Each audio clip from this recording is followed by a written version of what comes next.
90% தகுதியா படிச்சுட்டு போனாதான் இடஒதுக்கீடு போக முடியும்.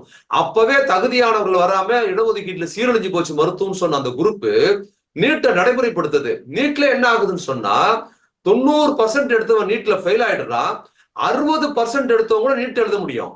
அப்ப நீங்க 60% எடுத்தவன் நீட் எழுதிட்டு நேர்மையாவே அந்த நீட்ல அவன் தயார் பண்ணி அவன் நீட்டு ஜுவாலஜி மத்ததெல்லாம் சுமாரான மார்க் எடுத்துட்டு ஒண்ணுமே சரியா மார்க் எடுக்காம நீட்ல நல்ல மார்க் எடுத்தா வச்சிருக்க 60% எடுத்துட்டு அந்த பக்கத்துல +2ல 90% மேல ஒருத்த மார்க் எடுத்து மெடிக்கலுக்கு போற எல்லா விஷயங்கள்லயும் அவன் 199 மார்க் எடுத்து பாஸ் பண்ணி இருந்துட்டு நீட்ல அவன் ஃபெயில் ஆயிட்டான். அவன் டாக்டர் ஆக முடியாது.